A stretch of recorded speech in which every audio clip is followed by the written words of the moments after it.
Tonight, APH warns of potential exposure to COVID-19 on Air Canada flight to Toronto. I'm Craig Huckerby. We have a heat warning to tell you about, and I'll also let you know how long this heat and humidity will last coming up. I'm Jacob Moore here with all your sports. The NHL is looking to recover some of their lost income due to the COVID-19 issues. They figured out a way and it could be implemented as early as this season. I'll tell you what it is coming up. News at Night with Colette Linden. Good evening. Welcome to News at Night. I'm Colette Linden. Algoma Public Health is advising the public of a potential exposure to COVID-19 for anyone who traveled on Air Canada flight AC 8320 on Saturday, August 14th from Sault Ste. Marie to Toronto. Passengers who sat in seats 2 through to 8 should contact their local public health unit for further information.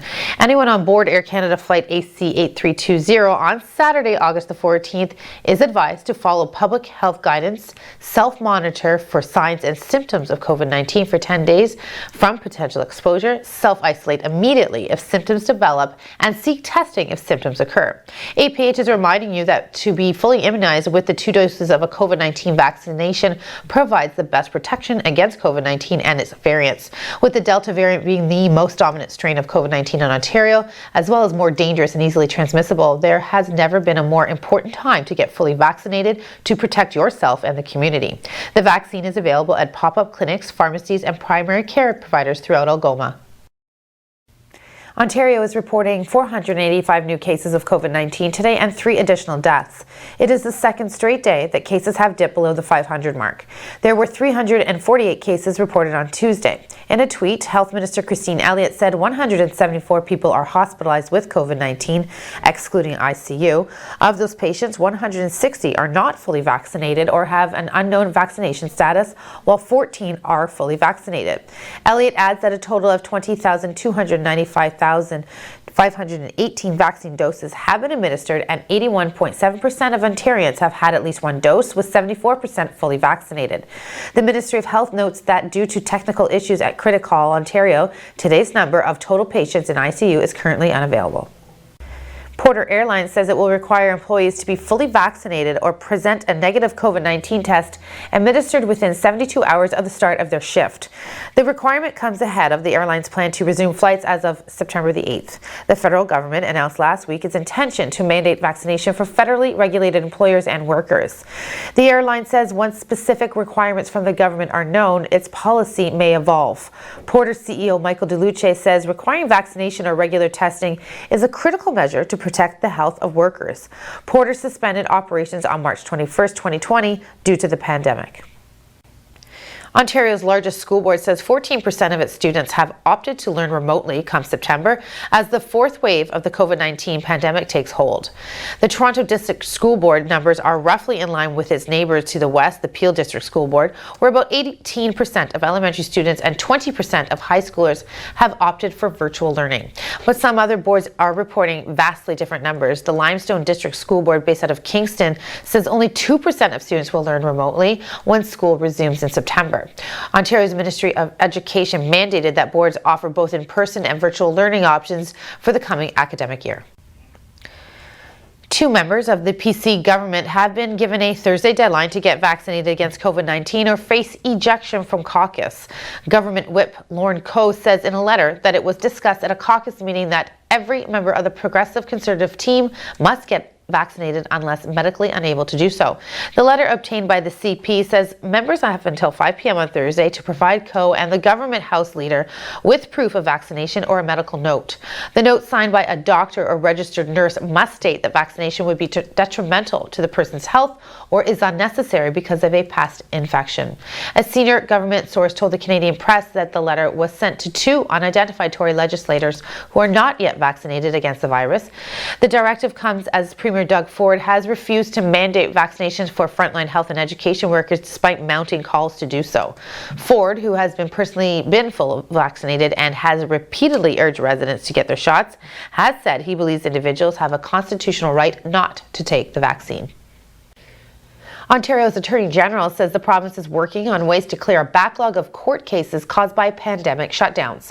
Doug Downey says Ontario has been using an online early resolution process to resolve more cases quickly. He says that more developments on early resolution mechanisms will be announced in the early fall. Ontario's provincial offences courts has to suspend in-person trials and hearings earlier in the pandemic due to the risk posed by COVID-19.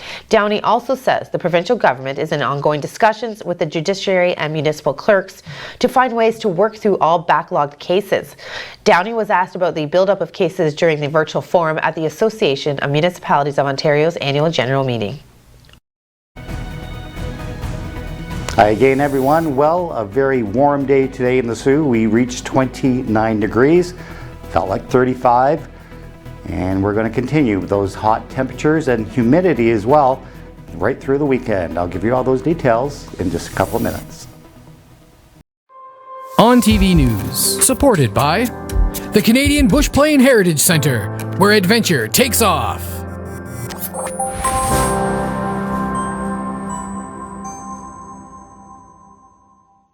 On TV News, supported by Gary Chervinsky, Exit Realty, Lake Superior. Buying a home is a big decision, so is choosing the right agent. Call Gary Chervinsky, broker at Exit Realty, Lake Superior, 705-257-5432.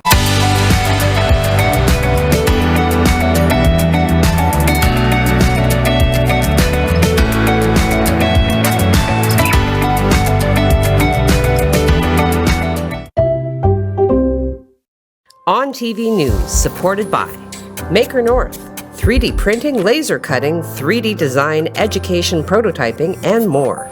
Maker North, whatever it takes.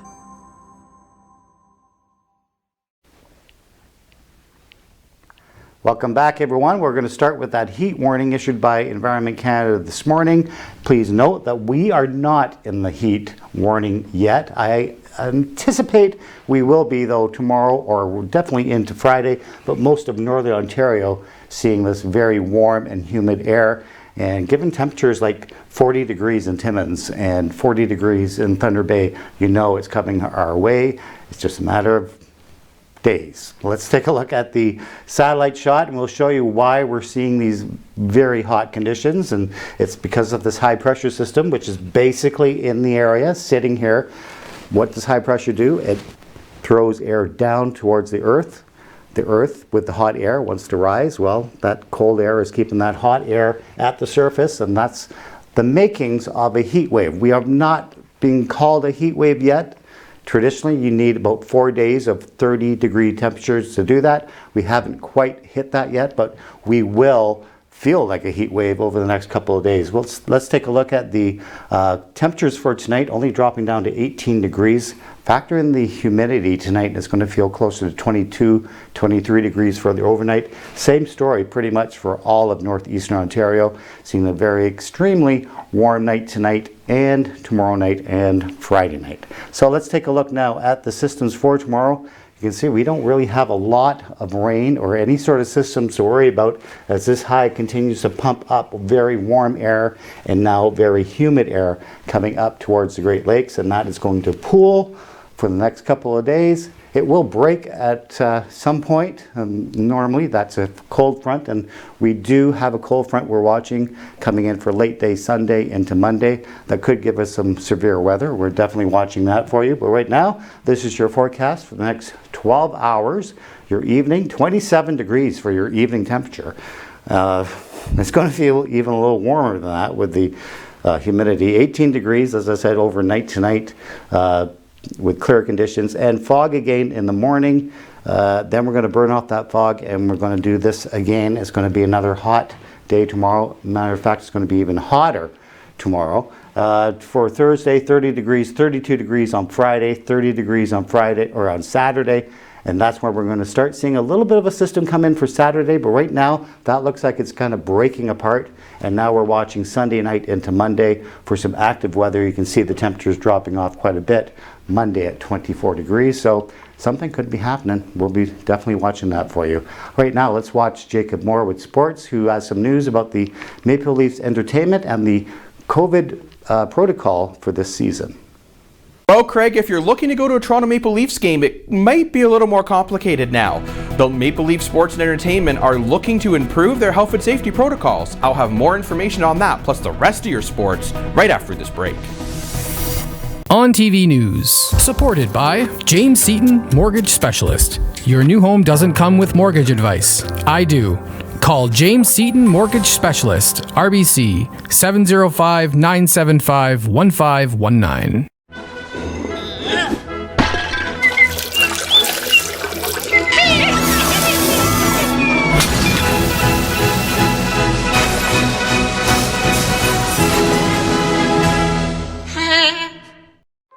On TV News, supported by Northern Safety and Training, locally owned and operated. Get your DZ training for only $2,300 plus tax.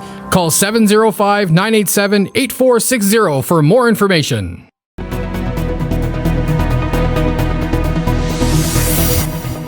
Coke, Pepsi, Kia. These are brands we might be seeing on an NHL jersey in the near future. The NHL has agreed unanimously for the 2022-2023 season to let teams sell the jerseys with brands on them. This would mean there'd be little patches that can go on the jersey to create revenue. The NHL feels this needs to be done as the league lost a lot of revenue during COVID-19. They're taking this a step further from when last year they allowed to sell branding on the helmets. If you're planning on going to a Leaf game or anything involving Toronto Maple Leaf Sports Entertainment, you might need to change your plans. Maple Leaf Sports Entertainment announced yesterday that you will need proof of vaccination or a negative test within the last 24 hours to be allowed to enter into the venue. Maple Leaf Sports Entertainment said in the statement it is important to keep their fans, family, staff, and the entire Toronto community safe. They are doing this so they can still maintain a full capacity and a real sporting environment while keeping the infection rate of COVID-19 down. Women's Canadian hockey is finally back, with this tournament finally getting underway with the IIHF. The IIHF World Women's Hockey Championship was supposed to happen earlier this year in Nova Scotia, but was cancelled due to COVID-19. Team Canada is one of the heavy favorites to win gold in this tournament, like they are every year. The women's team will get their first tune-up in a preliminary game versus Finland tonight at 6 p.m. Finland is also known as a serious contender, so this will be a great tune-up game for both teams. The Calgary Stampeders have been really struggling this year, starting off the year 0-2, and they just took a major blow. Val Mitchell, their starting quarterback, is going to miss the next 6 games with a broken bone in his leg. Mitchell has been struggling this year, but still is a major part for this team. He has gone 43 for 73 passing, 542 passing yards, 1 touchdown, but 5 interceptions. The 25-year-old Canadian quarterback Michael O'Connor, who played for Toronto last year, will be getting the start this week. Last year, O'Connor went 15 for 25, 173 yards, and 1 touchdown. The last CFL season. And throwing there, and it's picked up. Intercepted by Nichols. Went right to him, and The Toronto Argos are going into their home opener this weekend with a bit of a controversy. They have not yet announced who will be the starting quarterback. McLeod Bethel-Thompson has started the first 2 games in the season. However, he was pulled for Nick Arbuckle in the second game against the Blue Bombers. McLeod Bethel-Thompson, the 2 games this year, has gone 36 for 57, 424 yards, and 2 touchdowns with no interceptions. Nick Arbuckle, who relieved McLeod Bethel-Thompson, was up and down in his debut, going 10 for 19, 96 yards with 1 interception. Arbuckle has been taking snaps as the starting quarterback this week in practice. However, the team will not announce a starter until game day. Riley Adams is 1 for 1. talking about big home runs. Riley Adams, go long. He muscles up for a solo shot. It's 8-1 Washington, second of the season for Adams. The Toronto Blue Jays were looking to get a win, presumably against an easier opponent. However, that wasn't the case. Their pitching really struggled early. The Jays went down 8-1 after the 4th inning, and they just could not complete the comeback, losing the game 12-6. The Toronto Blue Jays are now sitting 9 games behind the Rays for first in the AL East, and 4.5 games behind the Yankees and the Red Sox for second. The Jays are looking to fix their mistakes and at least take a split out of this best of 2 tonight at 4:05 p.m. It's lights out and away we go. Vettel didn't get a very good start at all. He's already been passed by Valtteri Bottas. Lewis Hamilton on Charles Leclerc. Vettel in second place, and through on the outside goes Max Verstappen now. This year's Japanese Grand Prix was cancelled following a discussion between the government and the race promoters. The race was set to take place on October 10th in Suka. The Japanese government felt this event needed to be cancelled with everything going on in the country due to COVID-19, plus the backlash from the Summer Olympics. New infections in Tokyo tripled over the 17 days in the Olympics, which ended August 8th. However, medical experts said the Olympics and the cases were not linked. Well, that's it for sports, but always stay locked to Sioux Online and on TV. We always have your sports covered. We also have news covered. Colette's got the rest of your newscast right after this break. On TV News, supported by Rick Mooney, sales representative for Street City Realty. Sold, the sign you want, Rick, the realtor you need.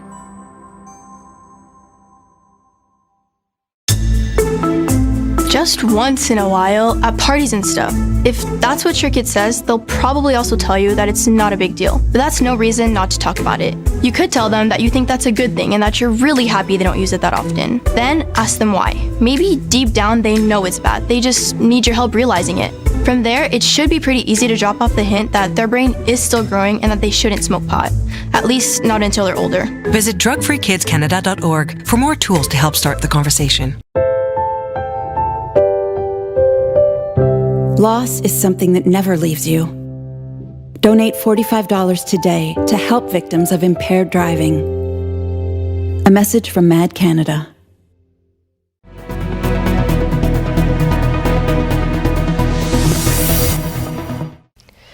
On August the 16th, officers with Patrol Services and Investigation Services charged 47-year-old Vincent Shield with firearm offenses.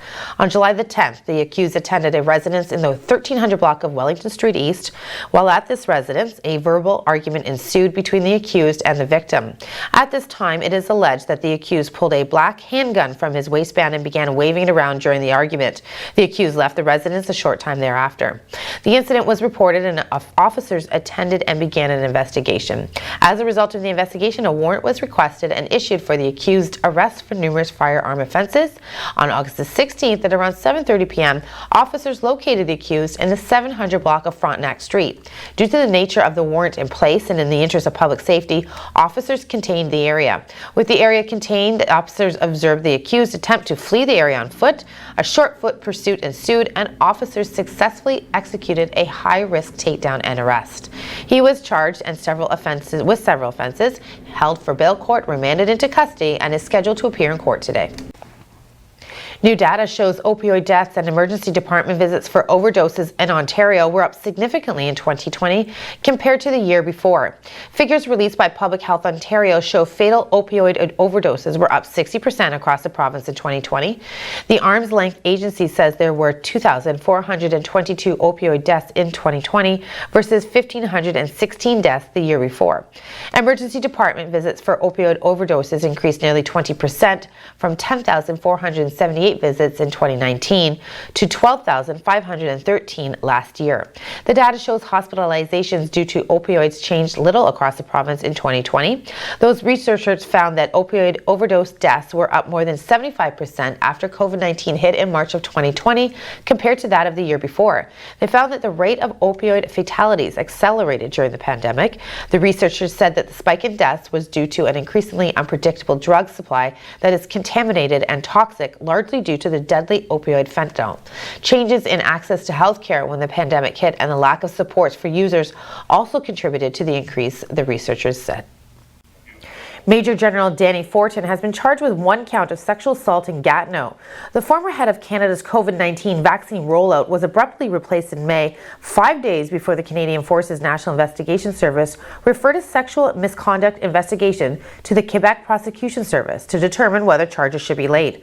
Fortin has denied any wrongdoing and said the allegation dates back more than 30 years. He is also currently fighting the government in federal court for reinstatement to the position, alleging the decision to replace him was politically motivated and denied him due process. The Department of National Defence says 2 more planes have arrived in Canada from Afghanistan carrying diplomats, special forces troops, and refugees fleeing the Taliban. The flights come after order returned to the Kabul airport after thousands of desperate Afghans rushed into the tarmac on Sunday to escape the Taliban. The department says 1 plane carrying diplomats and special forces troops arrived in Ottawa as part of the government's evacuation of all personnel from Afghanistan. A 2nd plane carrying former interpreters and their families arrived in Toronto. That represents the 5th fifth such flight from Afghanistan since the government announced in July that it would rescue Afghans who helped Canada during its 20-year involvement there. There was no immediate word on how many Afghans were on board the flight, though hundreds remain trapped in the country. Algoma University has recently become a member institution in the Sustainable Development Solutions Network, a global network of universities, colleges, and research institutions that are addressing some of the world's most complex problems. The SDSN was set up in 2012 under the auspices of the UN Secretary General.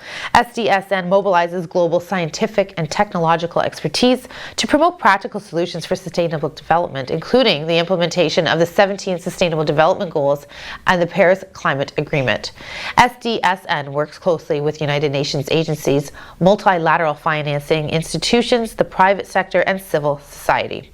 Algoma University student Asil Ashim, Bachelor of Science in Biology and Psychology, has been selected as the SDG Youth Coordinator for SDNC-SN Youth. Cross-border testing environment will spur technology innovations and transportation solutions, enhancing crossings by land, air, and water. Ontario and Michigan are expanding their long-standing collaboration through a new partnership to advance automotive, transportation, and mobility technologies to help people and goods move safely and efficiently across the border. The Ontario government, through Ontario's Autonomous Vehicle Innovation Network, and the state of Michigan, through the Michigan Department of Transportation, has signed a memorandum of understanding to explore the implementation of a cross-border testing environment that will further support the commercialization and adoption of auto and transportation technologies in Ontario. Combined, Ontario and Michigan are responsible for about 22% of North America's automotive output. The state and province share a highly integrated automotive supply chain, with vehicle parts crossing the border several times before rolling off the assembly lines in finished vehicles. In addition, many companies operate on both sides of the border, with engineering expertise and technology innovation shared between the two auto tech hubs. That's your On TV news for Wednesday, August the 18th. For Craig Huckabee and Jacob Moore, enjoy your Wednesday evening, and we'll see you tomorrow.